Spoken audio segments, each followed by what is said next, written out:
Welcome to another recap of 90 Day Fiance The Other Way, Season 2, Episode 10, Forgiven but Not Forgotten. All right, we start out with Ari and Biniyam and Ariela's mother, Janice, in Addis Ababa in Ethiopia. Mom is, of course, understandably, nervous about leaving Ariela and going back home.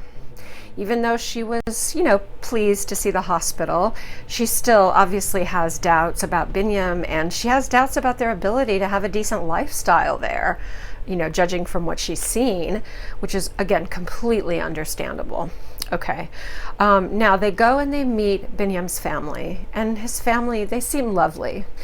They seem like good people. Janice and Ari are so charming with his family. They're really sweet. I mean, these two, they've been brought up right, and they really are lovely. They talk about how there are very traditional gender roles in Ethiopia, which is obviously a little different in America, and the family understands that. So no great controversy there. Janice, the mom, asks about Biniyam's other marriage, and the family was obviously upset because they felt like this baby was part of their family. This was their nephew, and so it was quite sad that the mother was able to take the child back to America, and they might not ever see him again. Now the problem is, because this happened, and because the family, and probably Biniyam too, were so scarred by the fact that the baby was taken away and that they weren't able to see him again, Janice is worried that Biniyam will forbid Ariela to visit America with the baby, out of fear that she'll go there and then she'll stay there and not come back. They say that no, they want to be open-minded about all of this, but that's a very legitimate concern. He might be really uncomfortable with her going back to visit the family. And remember, he's having trouble being able to get a visa. He has never been able to get a visa to visit America. So that is something to be concerned about. She is, I'm sure, of course, going to want to go back and visit her family in America and show the baby to everyone, even though Biniyam can't come with her. And it seems unlikely in any time in the near future that he would be able to come with her. All right, now we are back to Devin and Jihoon. And remember, we were at this very ugly dinner where there was a lot of confusion, where, Jihoon was very pouty and, disgusted. And Devin said, you scammed me.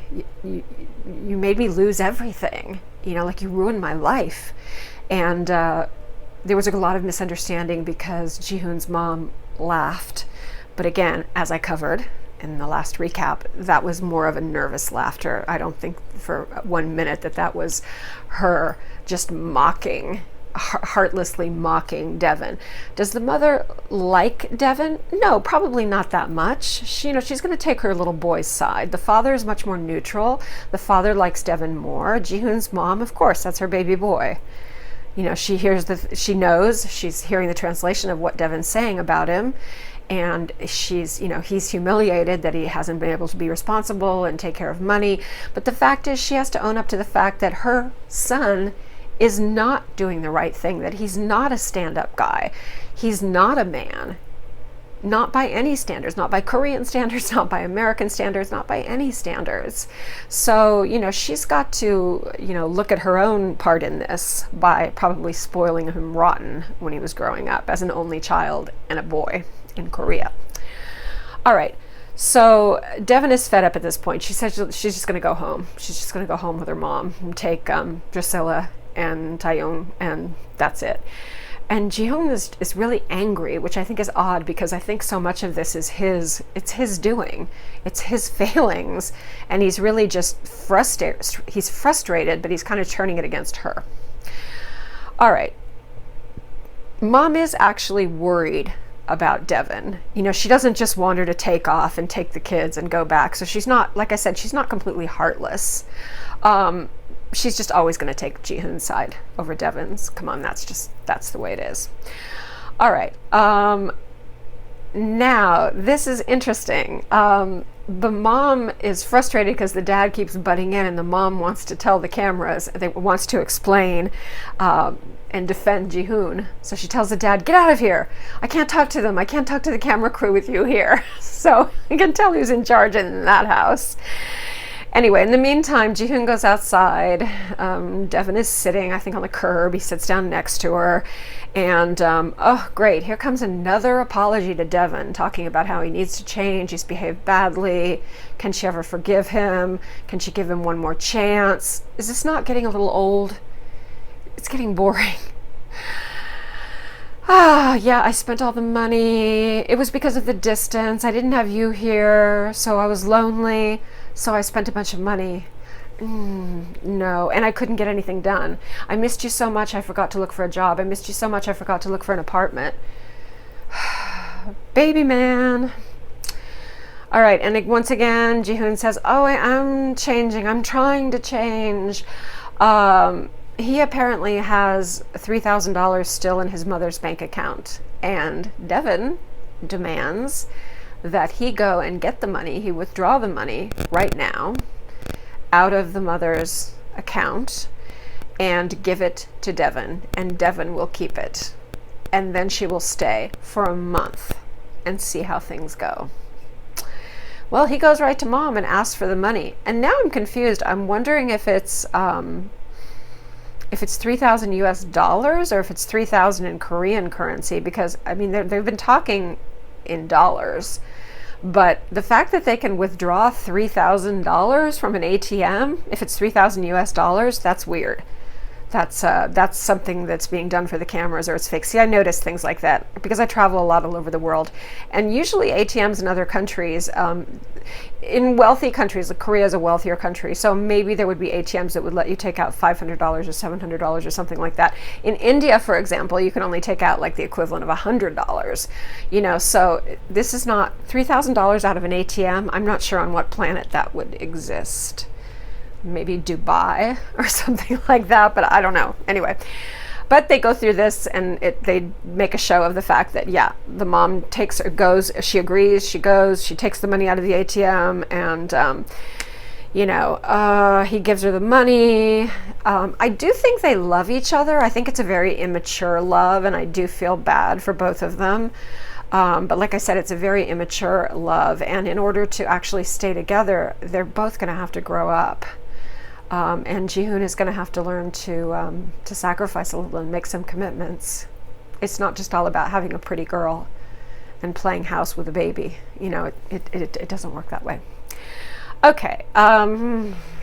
Colombia, Medellin, Tim and Melissa. Okay.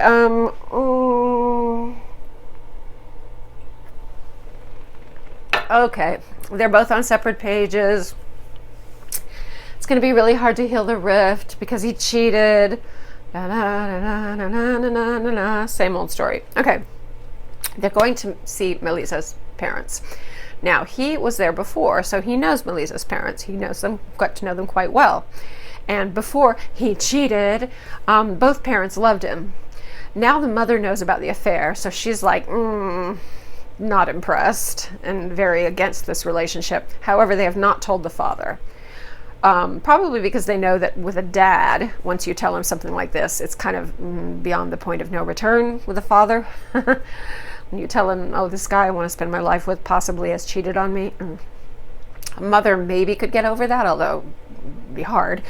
But a father, a Colombian father, and this American guy, no. Okay, so mom makes no bones about the fact that she would just as soon see them break up. Now, they have a little chance to talk to mom without dad being there, and Tim kind of expresses his remorse to the mother, and he's crying. You know, I mean, he's he's not sobbing, but he is real crying, not fake crying. His eyes get really red. He's a very emotional person. He's a little fragile, and yeah, he cries. He wells up. His eyes well up with tears easily, and he really does feel like he's going to lose the best thing that ever happened to him. Which I mean, Melissa does seem amazing. So, you know, he's talking to her and to the mom saying, you know, I want another chance so badly, and I can't even make any excuses for what I did. But I definitely agree that, yeah, this is smart for now. Don't tell dad about the infidelity. It sounds like mom's going to open up the door a crack to give him a chance, but we'll see, because I think that she could see that his remorse was very real. It was very apparent. And you know me, I'm the fake crying police. So if I thought that he in any way was faking it, I would be the first one to tell you, because that's my job. It's what I do. All right. Jenny and Sumit. One thing that I really appreciate about Jenny is that even when she first got to India, man, she is wearing churidar pants, those leggings that the women wear, and a kurta or kurti, that kind of long shirt over them, or dress over the leggings, which is the typical, you know, casual thing that Indian women wear, which can be very pretty and very feminine. And sometimes you can throw a scarf over your shoulder, around your neck, a dupatta, which I wore in some of my earlier recaps when I was talking about Jenny and Sumit. So they decide that they are going to meet Sumit's brother Amit, Sumit and Amit. They're going to meet Amit for dinner. From the very moment they walk in and sit down with him, Amit does not seem like a happy camper. He is not thrilled about this relationship. He doesn't see a lot of possibility or reason for optimism in this relationship, and it is evident. He's not nasty to Jenny, but he's just like, you guys, this is highly unlikely. It's awkward. When they first get there, it's very awkward. It's tense between them. Amit said that he tried to talk to mom and dad. Oh, it's my stylist, Enzo. It's my glam squad again. You know, if he keeps showing up in every video, I'm going to have to start paying him scale. Yeah, I'm not monetized yet, but when I do get monetized, believe me, this guy will be there with his paw out. I promise you. That's how he rolls. That's Enzo. Okay, so Amit says that the main reason why the mother and father have no interest in the relationship or meeting Jenny is actually the age factor. You know, look, the fact is, it's not the greatest thing for him to marry a non-Hindu woman, an American woman from a completely different culture. But, you know, I have seen that in these situations with these marriages between people of two greatly different cultures and even religions, you know what can fix a lot? A baby. It's amazing how when a grandparent holds that grandchild in their arms, suddenly that marriage was not such a bad thing. And they kind of get into it a little bit more. So a baby can do a lot. Well, there's not going to be any baby with Jenny and Sumit. All right, you know, and he says that, you know, not only is it a question of, I think not only is he saying that it's a question of her not being able to have children, actually more important, it's the social status. The family will be in a way a laughing stock. Why is your son so low that he has to resort to marrying this, what they would see as an old woman from America? She's not an old woman, but I'm saying, you know, as an old woman from America. And Jenny doesn't understand the social pressure. Well, honey, you're in India. So you want to be the one who thinks you're going to walk out there and change thousands of years of you know, culture? No, you're not. You're not. Now, fortunately, little by little, especially in big cities, things are changing. But, oh, honey, you've got an impossible task. Your age, the fact that you are American, you know, not Hindu. No. It's too much. It's too much. One of those things, sure, but no, all of them, that is not a trifecta anyone wants. Okay, well, Jenny says to Amit, I'm not going anywhere. Amit asks her to come home and meet mom and dad, which I think is really sneaky, because and Jenny thinks, oh yeah, this is a great idea. She thinks what she's going to charm them and everything's going to be great. I think that having her come and meet mom and dad, well, it will either be a kill or a cure, as they say. It'll either soften things up a little bit, I doubt it, or it will be the end, because they will basically tell her, get the hell out of here, get the hell out of our son's life. What are you trying to do to us? Do you enjoy, destroying an entire family and taking our son away from us? And it could be really ugly. That will be a dramatic episode. I don't think they're going to shock me and end up being really cool. I don't think so. Sumit is also a true crier. Is he a liar? Yes, he has lied. He has told lies. Absolutely. He's told huge lies. But I think that for whatever reason, he does seem to have these feelings and want to be with Jenny. Go figure. Love is crazy. And he's another one who he seems quite emotional. His emotions are quite close to the surface, and he's not like a overwrought fake crier, but his eyes will well up with tears when he's upset. And you can see it happening again here. Okay. Now we're back to Devin and Jihoon. All right, Jihoon comes to Devin's hotel. Alicia's out for a walk, probably because Devin was like, get the hell out of here, because she knew that Alicia was going to do nothing but read Jihoon for filth. Okay, so Jihoon begs for another chance. Devin demands, she's getting the money from him, but she demands that they have a joint account with Jihoon and Devin's name on it. So there's full accountability. Everything is open. And again, she says, and they kind of make it a firm deal. In 1 month, if he has not changed and not shown any progress, she is going right back to Utah with Drusilla and Taeyong. So now we're back at in Addis Ababa in Ethiopia with Ari and Janice and Biniyam, and since one of his main modes of earning a living is by being a professional dancer, they decide they should go to the club where he dances and see, how he does. And so they go to this nightclub, which is great because they're like the two whitest women in the world in the table front and center in this nightclub full of Ethiopians who are, I have been in that position so many times. I can't even, I was watching them and saying, yeah, been there, done that. Usually in those situations, I would be with like a big group of people that are from that country. But I've also been in a situation where I'm just, like with another tourist or even by myself in a crowd, having dinner or whatever, where I'm like, hey, redhead white girl here, you don't get whiter. I'm so white, I'm transparent. So yeah, I know the feeling, and it's not a feeling of at all of any kind of hostility. It's kind of a hyper awareness that everyone is checking you out, and so my way of dealing with it is just big ol' smile, which is not hard because I'm usually really happy to be out of the country. That's what everyone says about me. Maura, you're just happy to be out of the country. You will go anywhere. You'll go to any country. You want to go to someplace that's supposed to be like not great. North Korea?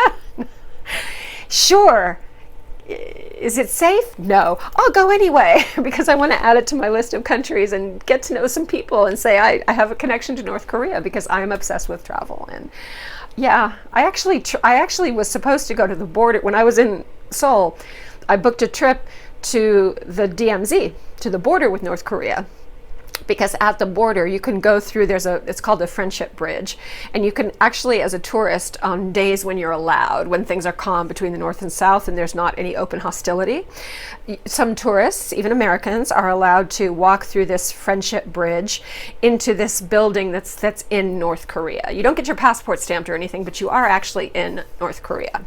And there's like a little tea house there, and there's a museum, and there's a store, like a souvenir shop, for people that want to say they've been to North Korea. And I was totally going to do that, and it would have been like an 8-hour bus drive from Seoul to go to this place.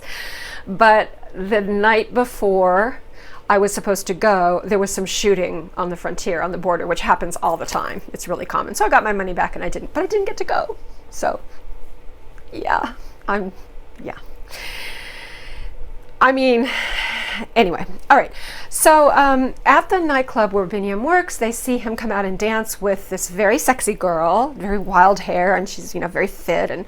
And this was his ex-girlfriend. I guess apparently between, I'm not sure at what point in time she was his girlfriend, but I know that his ex-wife hated his job at the club. So I'm not sure if this was an old girlfriend and the ex-wife knew this was his old girlfriend. He was still dancing with her, or if he was flirting with her while he was working at the club or what. But he said that his ex-wife hated him working at that club. And I don't know if it had anything to do with his girlfriend. I don't know the chronology. But anyway, Janice says, oh, she's certainly very flexible. She was like doing the splits and throwing her leg up in the air and all that. He talks to them and he says something about how, sometimes he would tell white lies to his ex-wife to make things easier. Not big lies, like, lying and saying, oh, I'm going out to see my friends when I'm going to cheat on you with a woman. Not big lies, but like little white lies, he said he would tell. And Ariela is like, no, not in our relationship. I don't want you to do that. There's not going to be white lies. We're going to be open and honest with each other. Good luck. No, yeah, maybe. I mean, I don't know.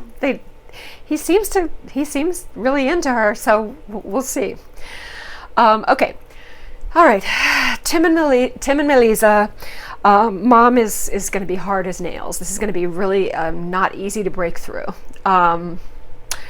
Mom says at the dinner table, wow, Tim is fat. I love that about other countries. I love that. I mean, boy, people will just be so honest with you. They will just tell you, oh my God, you've really put on weight. Wow, you're getting fat. It's just, people in a lot of countries just don't have any problem saying stuff like that. It's not necessarily considered the worst thing in the world to say to somebody, but it's just, a lot of people in other countries are very, very frank about weight. America, we're very tense about that. That's the last thing you want to say, is tell someone. You might say, oh, you've put on a little weight, and even that would be like, oh my God, that would be shocking. But to say to someone, wow, you've gotten fat, it's just like, no. Anyway,